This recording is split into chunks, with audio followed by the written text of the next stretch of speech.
नहीं देखिए, वो अमेरिकी की बात नहीं कहे, उन्होंने कहा है कि जो उनके बेस हैं मिडिल ईस्ट हुँ, में, हुँ, वो नहीं बचेंगे। हर अमेरिकी को उससे क्या मतलब है? लड़ाई का एक तरीका होता है और हुँ, ईरान तो इस्लामिक कंट्री है, वो तो ये कहते हैं कि हुँ, हम गैर इस्लामिक बात न करते हैं, न काम करते हैं। हुँ, तो वो ये बात उन्होंने ये कहा कि अगर हमला होता है तो कोई भी अमेरिकन बेस नहीं बचेगा, मिडिल ईस्ट अच्छा, के अच्छा। अंदर। ये बात कहा उन्होंने। वो इसको बताना ज़रूरी है नहीं, नहीं, कि बिल्कुल, बिल्कुल बातें क्या सही हुई। इसीलिए दूसरी बात आईआरजीसी देखिए आईआरजीसी एक आर्मी संगठन है और हुँ, ईरान का मजबूत संगठन है। उसको यूरोपीय यूनियन के लोगों ने कहा कि ये आतंकवादी घोषित कर दिया। यानी आईएसआईएस और उस तरह का संगठन बना दिया उसको।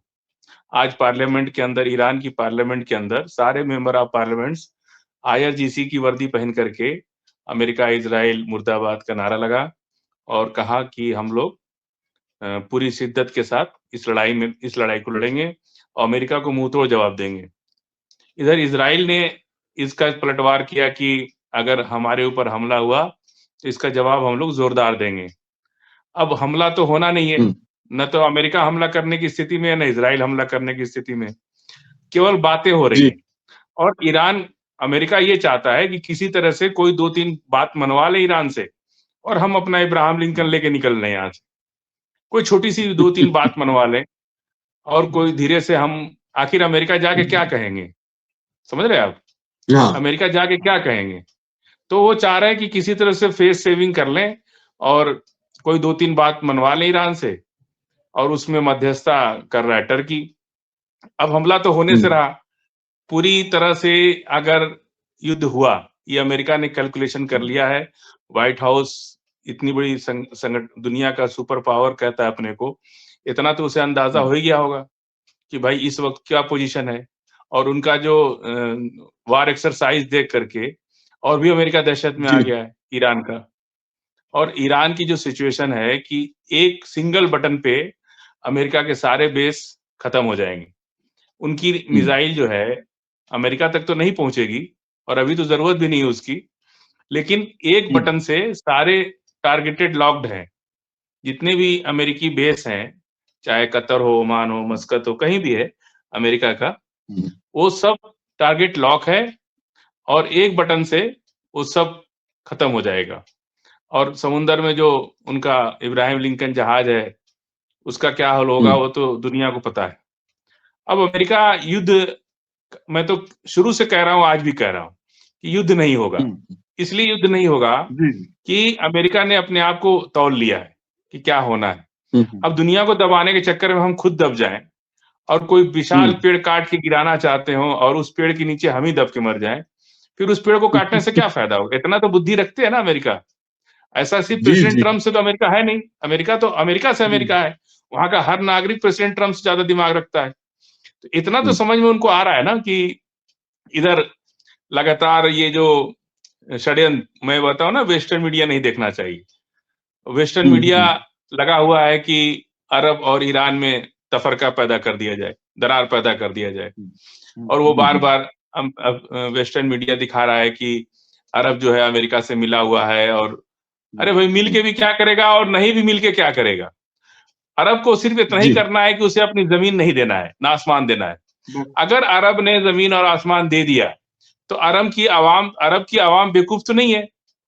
दुनिया को सही फिर बात। समझ में आ जाएगा ना कि अरब का क्या चाल है।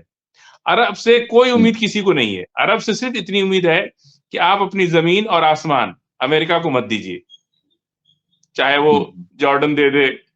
अच्छा, अमेरिका को एक बात जान लीजिए कि ईरान के चलते मिडल ईस्ट में सबसे बड़ा खतरा अमेरिका को बना रहता है। क्योंकि ईरान जो जी, है, फ्रांस और रूस के एरिये में आ रहा है। मतलब उनके गुट में बैठा हुआ है जाकर के। खुल्लम-खुल्ला उनके साथ है हुँ, और ये लोग एक-दूसरे को मदद भी करते हैं। अगर रूस ने इतनी बड़ी कामयाबी यूक्रेन युद्ध में हासिल की है, उसमें ईरान का बहुत बड़ा हाथ है। ईरान ने अपने कामाकोज़ी ड्रोन ईरान दिए, का मिसाइल्स दिए, तो और बहुत सी मदद किया। अब इसी मदद का नतीजा है कि आज जो ज़रूरत है, वो रूस भी दे रहा है और चाइना भी दे रहा है। अच्छा रूस और चाइना हुँ, नहीं देगा, तो आने वाला अगला खतरा तो रूस और चाइना ही है ना, अमेरिका के साथ। अब अमेरिका क्या चाहता है? अमेरिका सबसे पहले ईरान को खत्म करना चाहता है, फिर वहां अपना पपेट बिठाना चाहता है। वहां के बाद दूसरा नंबर किसका आएगा? पाकिस्तान का आएगा। समझ रहे हैं आप? पाकिस्तान का क्यों आएगा? क्योंकि वहां बलूच को हमेशा पुश करते रहते हैं। जो बलूच में जो घटनाएं हो रही हैं, वो किसकी वजह से हो रही हैं? दुनिया जानती है कि अमेरिका उसमें पीछे से बैकअप कर रहा है। तो बलूच में एक अलग स्टेट बना करके और पाकिस्तान को, क्योंकि देखिए ये 3-4 कंट्रियां मिडिल ईस्ट में मुस्लिम कंट्रियां मजबूत हैं, टर्की है, पाकिस्तान है, ईरान है। तो अब इसमें ईरान को अगर खत्म करते हैं तो उनका अगला टारगेट पाकिस्तान है और फिर टर्की भी है, क्योंकि टर्की अलग हथियार बनाता है। मतलब जो अमेरिका से तो मिलता है उसको मिलता ही है, उसके अलावा भी वो हथियार बनाता है, तो वो भी उनकी नजर में करता है। मिस्र की भी एक ताकत है, आर्मी, मजबूत आर्मी मिस्र के पास। तो मिस्र और मतलब, और आपको क्या लगता है कि अगर सारे खत्म हो जाए तो अरब अकेले मुकाबला कर लेगा अमेरिका से, या टर्की अकेले मुकाबला कर लेगा अमेरिका से? नहीं उठता। जब वो मादुरा को वहां से उठा सकते हैं, मादुरो को जब उठा सकते हैं, तो अब तो दुनिया में किसी को भी उठा सकते हैं ना वो तो अरब क्या मुकाबला करेगा? तो अरब जो है चाह के भी, अगर वो ईरान का मुखालफत करेगा तो भी सामने नहीं आएगा। और उसे जरूरत क्या है? क्योंकि खामनेई साहब ने तो कभी कहा नहीं कि हमको खलीफा बना दो दुनिया का। ये तो शौक तैयब अर्दोगान साहब को है, खलीफा बनने का शौक तो उनको है। और टर्की का डिफेंस मिनिस्टर जाके ईरान को बता रहा है कि तुम्हें यहाँ खतरा है। अरे भाई, ईरान को बताने से पहले तुम अमेरिका को क्यों नहीं बता रहे हो कि तुम ये क्या कर रहे हो? आप लोग तो साथ बैठते हैं ना भाई, टर्की और अमेरिका दोनों एक साथ बैठते हैं। इवन आप शांति प्रस्ताव में आप टर्की को जिम्मेदारी दे देता है अमेरिका। जब इतना आपसे दोस्ती है तो आप क्या नहीं कह सकते कि आप ये क्या कर रहे हैं मिडिल ईस्ट में? कह सकते हैं ना।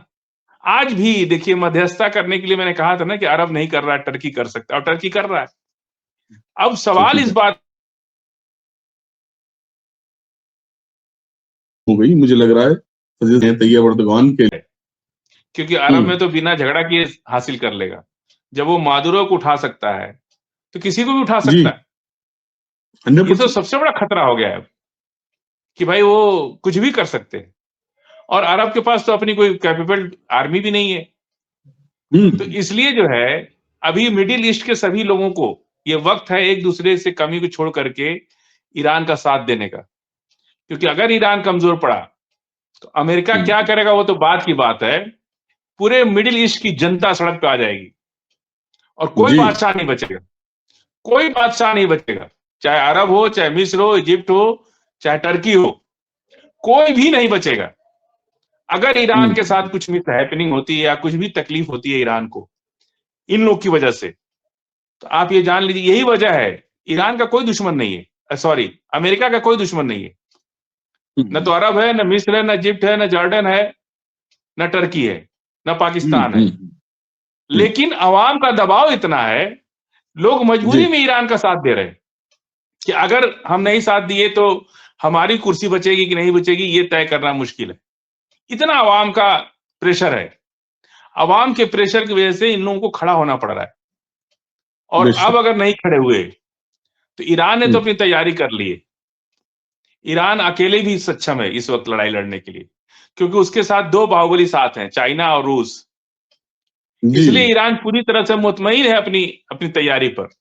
कोई साथ दे ना दे, अरब साथ नहीं था, जॉर्डन साथ नहीं था, मिस्र था, इजिप्ट था, कोई साथ नहीं था।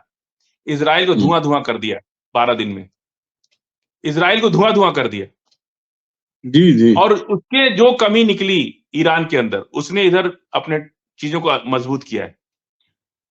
तो ईरान पूरी तरह से बिना किसी की मदद के, सिर्फ इन लोगों का जज्बाती साथ हो, इमोशनल अगर साथ हो, किसी के हम सब आपके साथ हैं, इतना ही काफी है ईरान के लिए। नहीं तो अगर ईरान को कुछ हुआ तो ये अब जान लीजिए कि पूरे मिडिल ईस्ट की गुलामी तय है अमेरिका की। पूरा मिडिल ईस्ट गुलाम हो जाएगा अमेरिका का, और वो वहां पे पपेट बैठा लेगा ईरान में, स्ट्रेट ऑफ होर्मुज पूरी तरह। उसके बाद नंबर आएगा पाकिस्तान का, फिर टर्की का। क्योंकि इन तीन को खत्म कर दो तो मिडिल ईस्ट में कुछ बचता ही नहीं।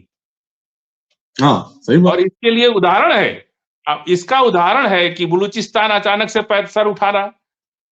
पाकिस्तान को समझना चाहिए ना ये बात कि उसका बलूचिस्तान के पीछे किसका हाथ है, ये भी तो देखना पड़ेगा ना। आखिर अचानक से ये बलूचिस्तान क्यों उठ गया, पूरी पूरी हाँ, ट्रेन सही हाईजेक बात है। कर ले रहा। अभी तक तो तो एकदम खामोशी आपको क्या थी। लगता है कि अमेरिका आपको छोड़ देगा? लॉन्ग रेंज मिसाइल का जी, टेस्ट किया था पाकिस्तान ने, तो अमेरिका ने जी, ऑब्जेक्शन किया कि तुम लॉन्ग रेंज मिसाइल क्यों टेस्ट कर रहे हो। अभी ईरान है, और इस वक्त सब लोग मिल करके अगर ईरान का साथ नहीं दिए तो अगला नंबर सबका आएगा। और आने वाला, अगर ईरान किसी वजह से पस्त हुआ, वैसे खुदा की रहमत है, अभी ईरान काफी मजबूत स्थिति में है और अमेरिका युद्ध नहीं करेगा। लेकिन अगर करता है और किसी वजह से कुछ चीजें बदल,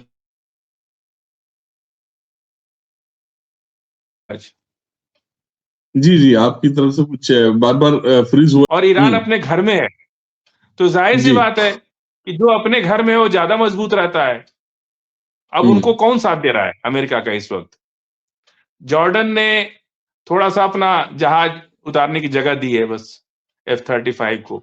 वो भी हुँ, आगे क्या करेगा ये गारंटी नहीं है, आगे जगह देगा कि नहीं देगा, क्योंकि वहां जी, भी कई बार, जॉर्डन में भी कई बार तख्ता पलट होने की धमकी और इस तरह का माहौल बना है, तो उनको भी डर लग रहा है। क्योंकि ईरान के पास तो एक बसीजी ग्रुप भी है ना, पॉलिटिकल ग्रुप, जी, बसीजी संगठन, जी, उससे बहुत डर लगता है सबको। बसीजी जो है लीगल तरीके से पूरे मिडिल ईस्ट में छाए हुए हैं, वीजा पासपोर्ट के साथ रह रहे हैं, और जी, वो जी, जी, किसी भी देश के अंदर अपनी बात को कहने में सक्षम है। तो ये जो जॉर्डन को हमेशा डर लगा रहता है कि कहीं ऐसा ना हो कि मेरा तख्ता पलट जाए। अवाम हुँ, नाराज है जॉर्डन के बादशाह से, किंग से, क्योंकि वो बहुत गरीब जी, देश बन गया है।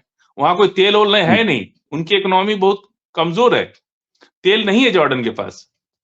जॉर्डन की इकोनॉमी बिल्कुल लोकल इकोनॉमी है, कोई उसका हुँ, हुँ, टूरिस्ट नहीं है, कोई टूरिज्म नहीं है, कोई तेल नहीं है उसके पास, कोई फैक्ट्री नहीं है, कोई बिजनेस नहीं है।